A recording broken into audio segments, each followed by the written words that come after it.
নমস্কার বন্ধুরা, সুপ্রীতি কিচেন ব্লগে তোমাদের অনেক অনেক স্বাগত জানাই। আবার একটি নতুন ব্লগ নিয়ে চলে এসেছি। আজ যাচ্ছি আমাদের নন্দীগ্রামের বিষ্ণুমেলায়, কৃষ্ণনগরে বিষ্ণুমেলা হচ্ছে, সেখানে যাচ্ছি। দেখো মন্দির, চলে এসেছি বিষ্ণুমেলাতে। একটা মাঠে পুজো হয় এখানে। এবছর প্রথম রাম মন্দির হয়েছে। দেখো কত বড় রাম মন্দির।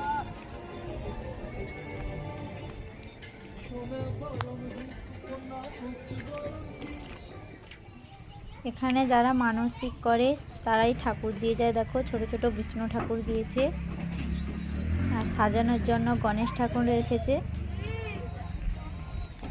কত বড় বিষ্ণু ঠাকুর। এখানে রাম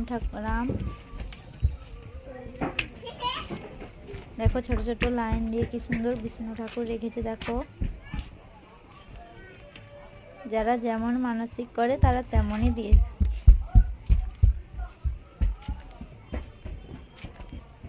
দেখো বন্ধুরা কত ঠাকুর,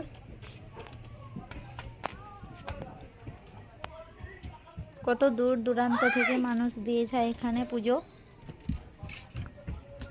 উড়ানি এবং ধুতি এবং মালা ঘুমসি দিয়ে পুজো দেয়। দেখো প্রত্যেক ঠাকুরের গলায় ধুতি না হলে উড়ানি দিয়ে রেখেছে। দেখো ঠাকুরগুলো কত সুন্দর লাগছে। দেখো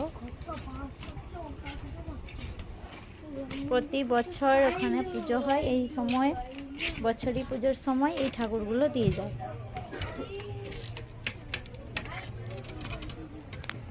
বাইরে প্যান্ডেল করে দিয়েছে, প্যান্ডেলের ভিতরে অজস্র ঠাকুর রেখেছে। বড় ঠাকুর, কেউ ছোট ঠাকুর, যারা যেমনই মানসিক করে তারা তেমনই দিয়ে যায়।